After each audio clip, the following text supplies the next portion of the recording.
So when you think about budget smartphones, you don't usually think of the Galaxy A series. And in my hand, I have the Galaxy A52. The first thing about this device is its striking look and feel. Now, I've got to say Samsung has done a really good job over the last year improving the A line to make it look something more premium. Now, this device in my hand here is priced at $500. It doesn't look like a $500 phone. It actually looks more premium than you'd expect. And it comes packed with a ton of features that I think you're definitely gonna like. Now, fans of the headphone jack will be really pleased to see the headphone jack is still there. Something, of course, we're missing from a lot of devices, but of course, you can use that with your Galaxy A52. Now, I've come to say that I've really come to enjoy using this device for a number of things.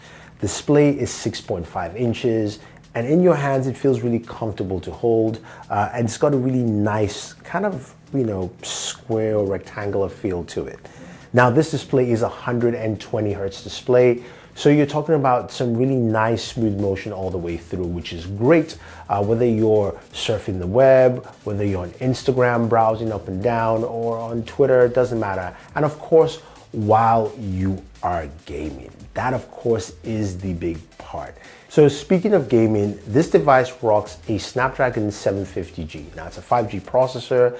Should give you some really good performance on the games you like to play. And speaking of those games, we ran through a couple of them. The first, of course, is Call of Duty Mobile, where we're able to go to max settings, not everything at max, but at least max graphical settings, and we'll be able to play the game at 57 frames per second. As you can see, it runs smooth. It really takes advantage of that 120 Hertz display to give you really fluid motion. This is where 120 Hertz makes a lot of sense for shooters like Call of Duty Mobile, and also games like PUBG Mobile, where we're able to run this at, of course, ultra smooth, which ran really well at 40 frames per second. Again, we couldn't max it out, but you're not aiming to max out your graphical performance on a device like this, especially at this price point. You're looking to get the best out of it, and we did get the best out of the device. Now, one game, of course, a lot of people like to check out is Genshin Impact. And with Genshin, it does recommend low settings to play the game, but I tried to run it at medium settings where I got 26 frames per second. It's best recommended to run it at low, where you get at least closer to 30 frames per second for this. That's just the standard for Genshin here, and I think it's fine. I think the gaming performance you're going to get from this is really good for its price point. And I look at this device as more of a holistic package for a lot of people. This is a device that you're going to get the balance of, say, gaming performance, which you just looked at, and also things from the camera. We have a 64 megapixel main camera sensor. We also have a 12 megapixel ultra wide, which is great.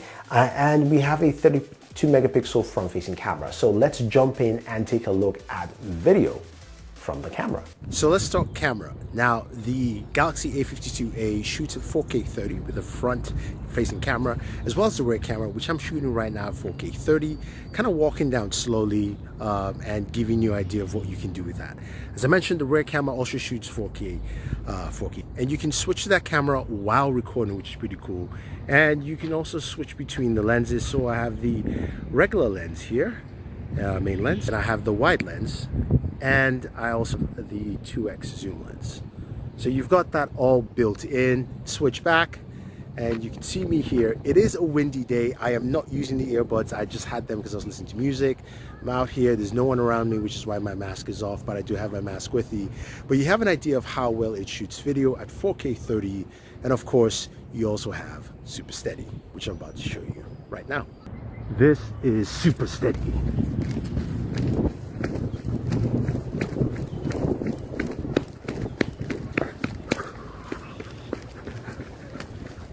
So looking at the images from the camera, you can see that this camera does a good job, not a great job, but a good job at capturing at different points in time. During the daytime with the rear camera, you're gonna get a lot of good images. There's nice HDR with that as well. And I think overall, you're gonna capture some really nice images with this camera. Now, the 2 megapixel zoom is great. You can zoom go up to 10, but that's all digital. I would just say keep it at 2 megapixels and just stay right there. Low light photography is also good, not great, but again, it's a balance for what you're getting with this camera in total, which is really, really nice for a lot of people. Now this comes packed with fast charging, up to 25 watts. It doesn't come with a 25-watt charger, so that's a bit of a bummer. It comes with a 15-watt charger, but you can get a Samsung or third-party charger to use to get that faster charging on the device.